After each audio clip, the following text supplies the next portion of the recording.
മറ്റൊരു വാർത്തയുടെ വിശദാംശം കൂടി അറിയേണ്ടതുണ്ട്. ഒഴിഞ്ഞ മദ്യക്കുപ്പികൾ തിരിച്ചെടുക്കുന്ന പദ്ധതി നിർത്തലാക്കി ബെവ്കോ. അമിത ജോലിഭാരവും പ്രായോഗിക തടസ്സങ്ങളും ചൂണ്ടിക്കാട്ടിയാണ് തീരുമാനം. പദ്ധതി ഇന്നു മുതൽ നിർത്തിയെങ്കിലും ഇതിനകം വാങ്ങിയ പ്ലാസ്റ്റിക് കുപ്പികൾ ഈ മാസം 20 വരെ ഔട്ട്ലെറ്റുകൾ നൽകി പണം കൈപ്പറ്റാം.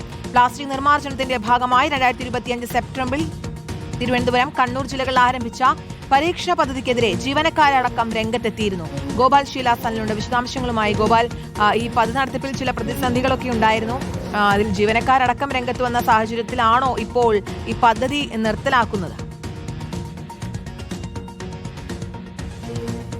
അങ്ങനെ തന്നെയാണ് ഈ ഘട്ടത്തിൽ കണക്ക് കൂട്ടാൻ സാധിക്കുന്നത്. കാരണം ഈ പദ്ധതി കൊണ്ടുവന്നപ്പോൾ തന്നെ വലിയ തരത്തിലേക്കുള്ള എതിർപ്പ് അല്ലെങ്കിൽ വിമർശനം ജോലിക്കാരുടെ അല്ലെങ്കിൽ ജീവനക്കാരുടെ ഭാഗത്ത് നിന്ന് തന്നെ ഉണ്ടായിരുന്നു. ഇത് പ്രായോഗികമല്ല, ഇതുമായി ബന്ധപ്പെട്ട പല പ്രശ്നങ്ങളും ഇനി ഭാവിയിൽ ഉണ്ടാകും, അതുപോലെ തന്നെ ഇത് വരുമാനത്തിലും കാര്യമായ പുരോഗതി ഒന്നും ഉണ്ടാക്കുകയില്ല എന്നതടക്കമുള്ള ആരോപണങ്ങളും പരാതികളും ഒക്കെയായിരുന്നു അന്ന് മുന്നോട്ട് വെച്ചിരുന്നത്. ഈ ആരോപണങ്ങളും പരാതികളും തരത്തിലേക്കാണ് ഇന്നലെ KSBCയുടെ ഭാഗത്ത് നിന്ന് പുതിയൊരു തീരുമാനമുണ്ടായിരിക്കുന്നത്. അതായത് ഒഴിഞ്ഞ കുപ്പികൾ തിരിച്ചെടുക്കുന്ന പദ്ധതി ഇനി മുന്നോട്ട് കൊണ്ടുപോകേണ്ടതില്ല എന്നതാണ് ഔദ്യോഗികമായി തന്നെ KSBC CMD പുറത്തിറക്കിയിരിക്കുന്ന ഉത്തരവിൽ പറഞ്ഞിരിക്കുന്നത്. അമിത ജോലി സമ്മർദ്ദം, പ്രായോഗിക ബുദ്ധിമുട്ടുകൾ, വരുമാനത്തിൽ കാര്യമായ വർധനവുണ്ടാകുന്നില്ല തുടങ്ങിയ വിവിധ കാരണങ്ങൾ ചൂണ്ടിക്കാട്ടിക്കൊണ്ടാണ് ഇത്തരത്തിലേക്ക് ഒരു തീരുമാനത്തിലേക്ക് കേരള സ്റ്റേറ്റ് ബിവറേജസ് കോർപ്പറേഷൻ എത്തിയിരിക്കുന്നത്.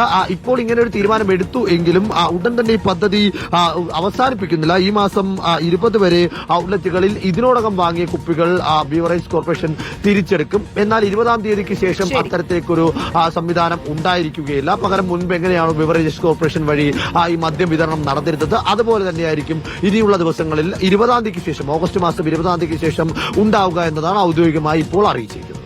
ശരി, ഗോപാൽ ശീലാസ്ഥാനിലാണ് വിവരങ്ങൾ നൽകി.